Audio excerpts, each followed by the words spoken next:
Bem-vindo ao Agrocast, seu canal de conteúdo em gestão do agronegócio, com o Antônio Schacker.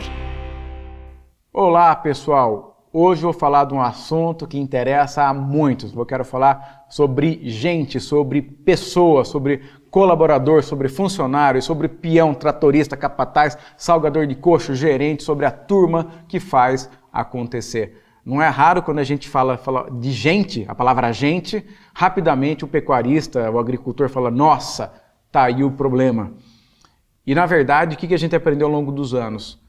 Que o problema é gente errada, que gente certa é sempre a solução. Tem até aquela coisa, o principal ativo da minha empresa são as pessoas. Isso está errado. O principal ativo da minha empresa são as pessoas certas, são as pessoas trabalhadoras, são as pessoas honestas. Esse é o principal ativo de uma empresa. Então é sobre isso que eu quero tratar aqui hoje com vocês, sobre time, sobre como montar um time que funciona dentro da fazenda. Da mesma forma que as outras práticas que a gente já compartilhou aqui com vocês, existem técnicas que a gente naturalmente deve seguir. Até porque é importante reconhecer porque tem gente fraca, porque tem gente preguiçosa, porque tem gente mentirosa, porque tem gente que não é trabalhadora. Então não adianta entender que com gente com esse perfil a gente vai montar um time de alta performance. Então existem algumas regras que eu vou compartilhar com vocês aqui que ajudam e muito se construir um time que faz acontecer. Então o primeiro aspecto quando eu vou pensar em construir um time é fazer uma reflexão sobre que time eu tenho hoje. Mas como assim, Antônio, que time eu tenho hoje? Eu queria que vocês fizessem duas perguntas quando você pensa na tua equipe.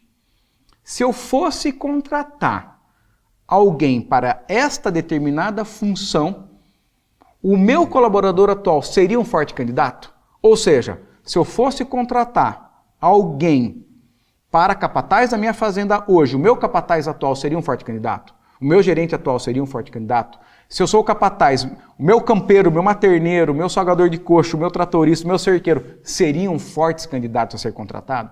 A resposta para essa pergunta já ajuda você a definir se realmente você está com um time aí que te inspira, é um time certo. E tem uma segunda pergunta importante que ajuda você a autoavaliar se o seu time é um time adequado. Se determinado funcionário da fazenda, colaborador, viesse pedir demissão, o que você ia sentir? Você ia sentir alívio ou você ia sentir preocupação? Entendem essa pergunta, quanto ela é profunda? Que muitas vezes, por uma série de motivos, eu entendo perfeitamente bem quais são todos esses motivos. Eu sou uma pessoa que vive de pecuária, que vem de 3 gerações de pecuária, que trabalha com consultoria em pecuária, que tem aí...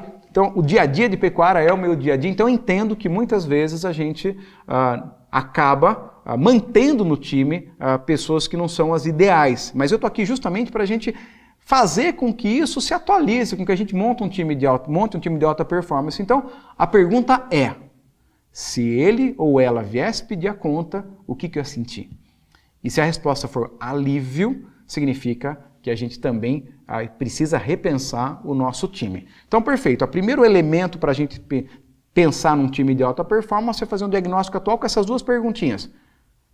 O meu atual seria um forte candidato numa entrevista ou para ser contratado, e se ele fosse pedir demissão, o que eu ia sentir? E a partir desse momento eu já consigo fazer um diagnóstico muito objetivo da minha situação atual. Aí eu vou, naturalmente, a ter as atitudes, as atividades para se construir esse time. O primeiro aspecto é atrair.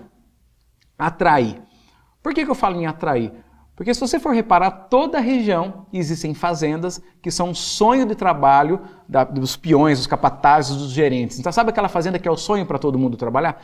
Essa fazenda que é o sonho para todo mundo trabalhar, ele consegue atrair as pessoas.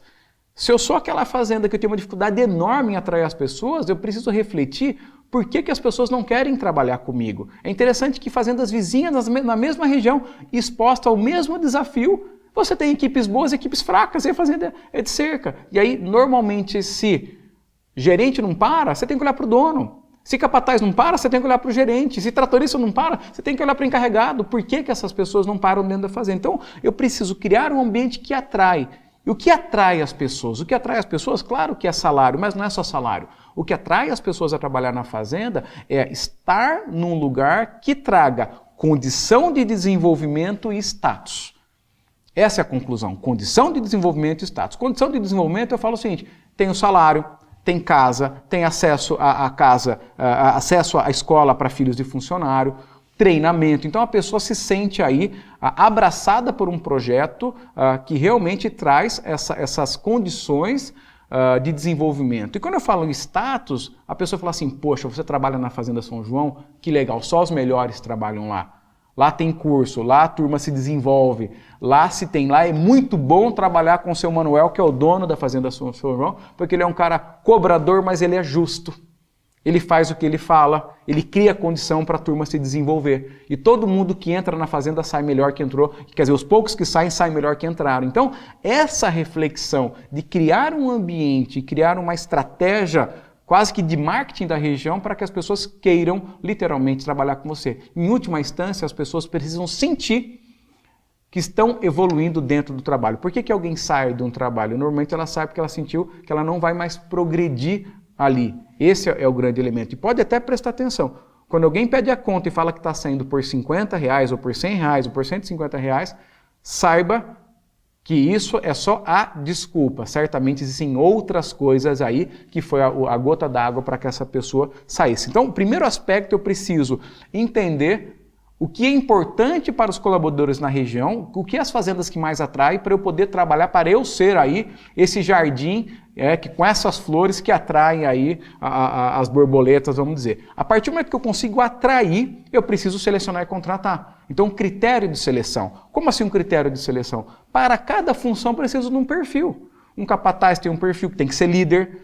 Um bom peão não sempre é capataz, um bom capataz nem sempre é encarregado. Então eu preciso medir perfil de liderança, posicionamento e assim por diante. Então eu crio um perfil do funcionário que eu espero e dentre aqueles que eu atraí, porque agora já não tem aquele camarada assim, preciso de um peão. Conhece alguém? Tem meu primo que tem 2 meninos que ajudam, fura poço, faz cerca e pum, já está feita a contratação. Não é assim.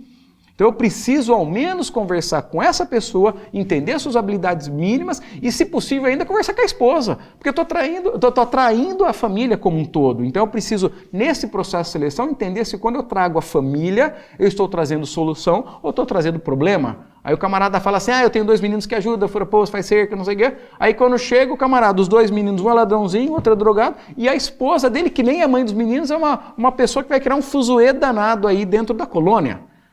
Entendeu o que eu quero dizer sobre isso? Então, esse processo de atrair e selecionar é muitas vezes porque eu estou selecionando a família e não apenas o colaborador, porque é uma fazenda e vocês entendem muito bem do que eu estou atraindo. Bom, depois que eu atraí, selecionei, o que eu preciso? Eu preciso treinar.